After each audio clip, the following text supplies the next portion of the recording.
Hello everyone, this is Dr. Priya, Department of Human Development, Avinash Lingam University, Coimbatore. Today we are going to learn about guidelines in effective counseling. Let us start with the introduction. The term counseling comprises a wide variety of procedures to help individuals adjust, include various kinds of assistance, interpretations of tests and results. It is viewed as a special kind of helping relationship or a set of activities and methods, and can even define an area in which services are provided.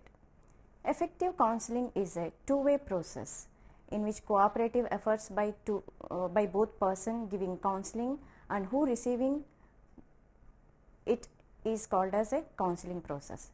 It is a helping relationship extends the empathetic understanding, respect for client potential to lead his or her own life with confidence and genuineness. This includes not only the counselor's skills that reflect the feeling of content and capacity for unselfishness, care and concern. The entire process is being psychological. It involves continuous interaction between two or more individuals or which is engaging in various kinds of behavior. The counseling process requires well-developed interpersonal skills through which the counselor can provide a safe therapeutic environment for the client. The counselor need to know when to refer to another professional, when to terminate a counseling relationship, as well as they should be able to recognize the limits of her professional competencies. Let us start with the objectives. To know the meaning of effective counseling, to be aware of the characteristics of an effective counselor, to understand the client counseling relationship for effective counseling, to know the characteristics of effective counseling, to know the influencing factors of effective counseling. Let us know what is effective counseling. According to British Association for Counseling, counseling includes work with the individuals and with the relationship which may be developmental, crisis support, psychotherapeutic guiding or problem solving. The task of counseling is to give the client opportunity to explore, discover and clarify the ways of living more satisfying and resourceful. An effective counseling is concerned with bringing about voluntary change in the client. Counseling provides facilities to help achieve the desired changes or to make suitable choices. The most important part in counseling is that the client is responsible for the decision he makes. Through the counselor may assist in his process through his warmth as well as understanding relationships. Now we will look into characteristics of an effective counselor. General characteristics of a counselor. The importance of counselor's attitude to counseling outcomes cannot be overemphasized. In order to identify the counselor characteristics which are concerned, investigators improve our four-way approaches. These are, first one is common qualities. The question as to what the characteristics of an effective counselor is led too much speculation. The National Vocational Guidance Association listed some of the characteristics as interested in people: patience, sensitiveness, emotional stability and objectivity as being important for good counseling process. These are some of the common qualities in which counselor must have, such as understanding, sympathetic attitude and friendliness, sense of humor, stability, patience, tolerance, neatness, calmness, broad-mindedness, kindness, pleasantness, social intelligence and poise. The second one is identifying effective counseling relationships. The crux of the problem lies in establishing effective counseling relationship. Counselors as individuals bring into the sensation of their own needs, values, anxieties and conflicts. For example, parent accept his child and show concern and affection, notwithstanding the fact that the child has committed an error or misbehaved. For the parent, he or she and this relationship does not end because of the misdeeds and mistakes committed by the child. The parent's affection is unconditional. This does not preclude the fact that a parent may experience unhappiness and misery owing to his or her child's behavior. The third one is hypothesis characteristics. This approach is used to find out whether certain characteristics that have been hypothesized as necessary for counseling are present and functioning. It can be identified by the presence of anxiety in the therapist, whether recognized or not, affects his ability to do successful psychotherapy, and insight into his anxieties alone is not sufficient. A relationship between the counselor variables. The relationship between counselor variables and some criteria to measure the effectiveness of counseling are mentioned below. These are: effective male counselor trainees were confident, friendly, affable, likable, generally were satisfied with themselves and their surroundings. Effective female counselor candidates were outgoing, efficient, and confident. They appeared to be assertive and were more person-oriented than object-oriented. Effective male and female counselor trainees showed similarities between themselves and were more like each other, less effective group. Second one, personality characteristics of the counselors. Several studies have attempted to determine the personality characteristics of a counselor, which are basic to effective counseling process. Some of the suggested traits of effective counselors and successful counselors are, in that first one, interested in helping people. Some investigators have reported that a social service need is necessary for success and satisfaction with a counseling job. The second one is perceptual sensitivity. The counselor should perceive and understand the thoughts and feelings of the client and should be sensitive to the clues given by him or her. The third one is personal adjustments. It is natural for the counselor as any other individual to have problems of adjustments. The counselor should be able to cope with his problems of clients when he himself is facing difficulties or problems. The fourth one is personal security. The counselor may feel secure in his counseling role and feel insecure in certain areas outside the counseling process. This indicates that the way he conducts himself in a counseling situation is important and not the way he behaves in all life situations. The next one is genuineness. The counselor should establish a genuine relationship with his clients by which they can achieve their counseling goals. The third characteristic is counselor attitudes and beliefs. The nature of effective counseling relationship depends upon a large extent on the impact of counselor's attitude on the client, in that one of them is belief.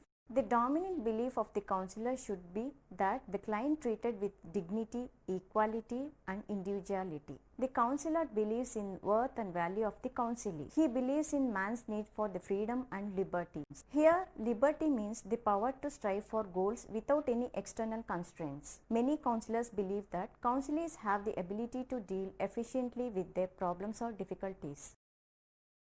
Values. Points out that counselor cannot be indifferent to social and moral standards and should not try to be neutral. Humanness is the most important variable in counseling process. The counselor, however, is expected to expose his values to the clients and not pretended to, through he doesn't have any values. Acceptance. Few writers classify acceptance and understanding as techniques and a few as attitudes. Acceptance as a warm regard for the client as a person of unconditional self-worth and value, no matter what his condition, his behavior, or his feelings and are.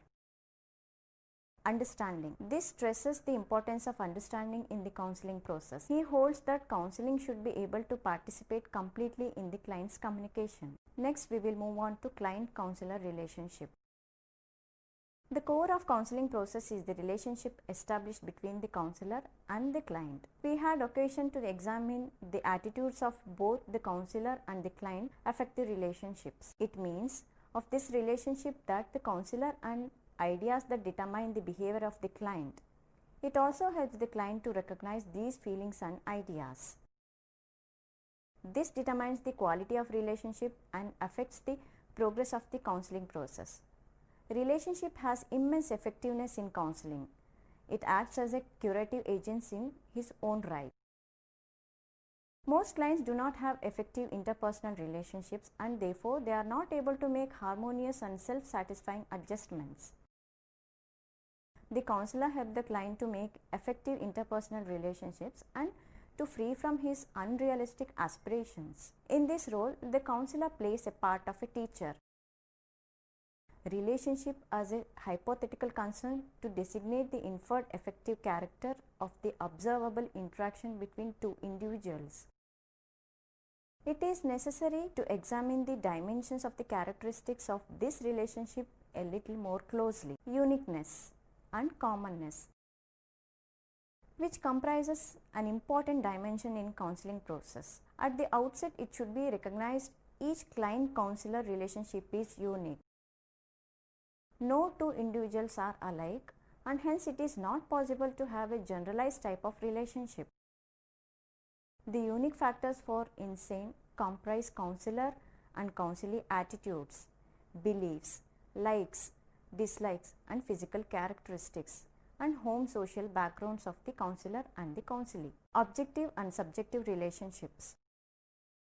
The relationship is objective insofar as the cognitive, scientific, and generic aspects are concerned. It is subjective insofar as the relationship is involved in the feelings of warmth and psychological closeness, which enables the development of intense interest in the particular client of his problem. This aspect of intense interest depends on the feelings of mutuality, by which they mean that client believes that his counselor understands himself and derive from his feeling as a sense of support. It is not uncommon for a few of the clients to perceive the involvement of the counselor as threatening. They tend to interpret the relationship in terms of submitting or revealing themselves to another person. Naturally, they become anxious when relating to personal feelings, especially when conveying feelings of the rejection. The nature of emotional interaction determines the quality of relationship. The counselor need to be aware of different types of levels of his impact on the clients and of the client on him. For instance, the counselor may react at a physical level, taking no interest in the client's expression of feeling, or he may react a friendly way, just showing warmth towards the counselee. He may react to the client or ignoring the qualities, or he may like or dislike him. This type of reaction is one of the nature of genuine personal encounters.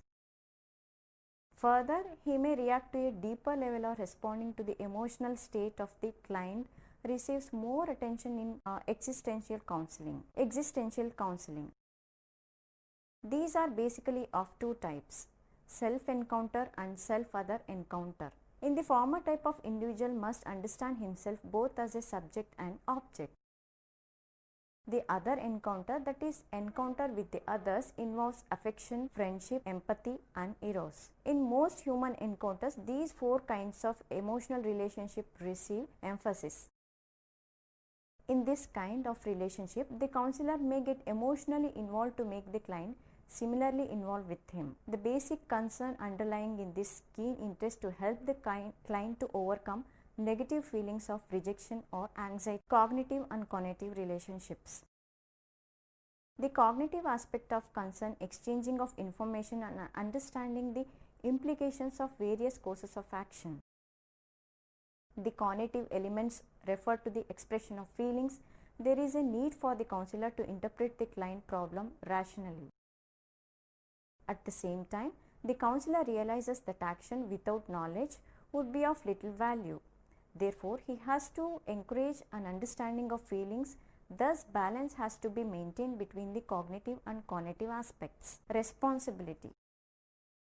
This is another characteristics of counseling relationship. How much responsibility should the counselor accept for the outcomes of the counseling? How far should the counselor share the client's trouble? Should counseling be viewed as a very serious business in which counselor endeavors different in their interpretation of what they expect from the clients in terms of responsibilities? Counselor may even have to assume the certain liabilities of the possible outcome of the counseling relationship for the simple reason that the outcome is influenced by their own personality in addition to that of the counselees. The amount of responsibility that a client is asked to shoulder, or that is a counselor should be willing to share, depends on a variety of factors such as client's age, ability, background, and type of the problems.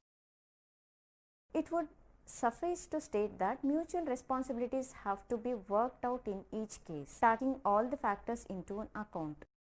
Now we will see what are the characteristics of effective counselor. The following are the major characteristics of an effective counseling.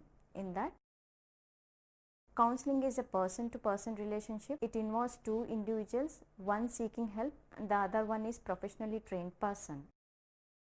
The objective is to help the counselor to discover and solve the personal problems of the counselee independently. It considers breadth rather than depth, that is, counselor must have minimum competency in a wide range of techniques. There must be cooperative relationship and the counselor must act as a point to contact. In order to help and assist properly, the counselor must establish a relationship of mutual respect, cooperation, friendliness between two individuals. The counselor discovers the problem of the client that helps him to set up goals and guide him through difficulties or different circumstances. In the whole counseling process, the main emphasis is on the counselor's self-direction and self-acceptance. For a counselor, psychology should not be the sole basis. Other branches of study is also helpful to him to give counseling. There must be recognition of socio-economic client center, technique center, problem center, nor counselor center, but should meet all the needs. An effective counseling is democratic. It sets up a democratic pattern and allows the counselee to be freely whatever he likes when the consultant and not the consultant. The influencing factors of effective counseling. First one, structure. The more often not counselor and counselee have different perception about the purpose and nature of counseling. Many clients consider the counselor as a magician, and in the same way clients often do not know what to expect from the process of counseling or how to get while involved in it. Often clients think counselor is just a friend, a teacher, or the process of continues that start considering the counselor of a family member, and very often this along with other misconceptions makes many clients enter counseling reluctantly and hesitantly. Such uncertainty can inhibit the entire counseling process. A predefined structure for the counseling process is helpful in carrying out the counselor and client relationship. Therefore, counselor need to be flexible and continuously negotiate the nature of the structure with the client. Just as the client is his or her first session with the counselor need to establish forthwith the counseling process structure. The next one is initiative. The category can be thought as the motivation to change. According to one scientist, this has been noted that the clients will be cooperative, which however is not always the case indeed. Many clients come to counseling on a self-referred basis. They face problems, they experience tension and concern about themselves or others. They are willing to work hard in a counseling and other sessions. On the other hand, clients are more introvert in nature, could have reservations to full participation in the counseling process. Now the question is how to deal with such clients who does not take any decisions. There are major 5 ways suggested by some experts. These are: the first way is to anticipate the anger, frustration and defensive that some clients may display. Counselors who are prepared for situation where a percentage of their clients would resist or be reluctant and are able to preempt that reluctance, because being prepared surprise erases to an operating factors. The second way to deal with the lack of initiative in the counselee is to show acceptance, patience and even understanding. A general non-judgmental attitude is also a great help. This stand promotes trust. The third way is persuade. All counselors have some influence on clients, and so do counselee on counselors. How counselors respond to a client can significantly determine whether the client takes the initiative action to produce change. And the fourth way to deal with such clients is thorough confrontation. In this procedure, the counselor simply points out to the client exactly what the client is doing. For example, being inconsistent, the client takes responsibility for responding to the confrontation. The 3 primary ways of responding are denial or acceptance of all part of the confrontation as true, or developing a middle position that synthesizes the first 2. The fifth way is recommended by SAC in the use of pragmatic techniques. These include silence, reflection, questioning, sharing the counselee's perspectives as ways to overcome client resistance. The third one is the physical settings. The most important to external conditions involved in counseling process is the place where counseling occurs. The physical settings are most generally occurs in a room. However, there is nothing special about counseling room. It is just had to be comfortable and attractive. These features include proper lighting, quiet doors, and comfortable furnitures. Such furnitures or such features should help to the client to adjust the surroundings. The second important aspect of the counselor and the client is this affect their future relationship. A 30 to 39 inches of distance is average comfortable distance between counselor and the client of both the genders. But this optimum distance may be because of the room size and the furniture depends upon the counselor. Some counselors prefer to sit behind a desk during the sessions. The chair should be set at the 90-degree level and each other so that the client can look either the counselor or straight ahead. The table can be used for many purposes. The only essential factor that the counseling room should be comfortable and attractive, and if thought necessary, soundproof also can be adjusted. Fourth one is client qualities. Counseling is a two-way operation with the counselor and at the end of counseling at the other end counselor. It could be said that clients come in all shapes and sizes, personality characteristics and degree of attractiveness. Some clients are more likely to be successful than others. A counselor must consider a client's body gesture, facial expressions, eye contact, voice quality to be important as the person's verbal communication. It is also crucial to consider the cultural, educational, financial backgrounds of the clients and also their family and friends and the school and institution indeed. The fifth one is counselor's qualities or characteristics. The personal and professional qualities of a counselor were already discussed and it is very important in facilitating fruitful relationship between counselor and counselee. Sixth one is initial interviews.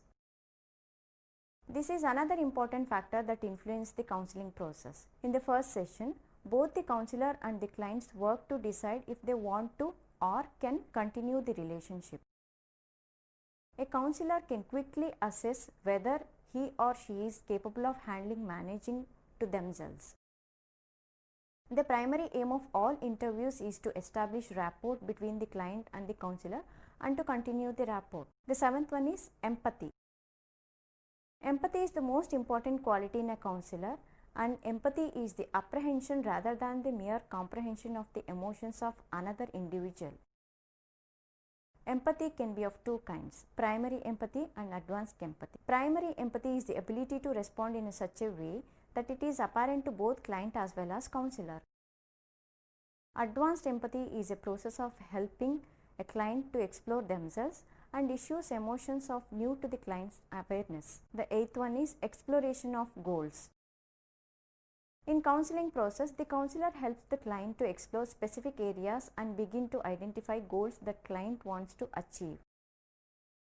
Thus, cautions can be taken and exploratory and goal setting stage of counseling. Several problems may limit the building gap of solid client-counselor relationships. Now let's move on to conclusion. An effective counseling is an effective counselor both important in any counseling process. Thus, an effective counseling depends on numerous variables including personal, background, education, skills, experience and so on. An aspiring counselor must carefully do journey into the acquisition of these important guidelines to perform counseling effectively. So, I hope all of you understood now the characteristics of counselor, the characteristics of effective counseling as well as the counselor.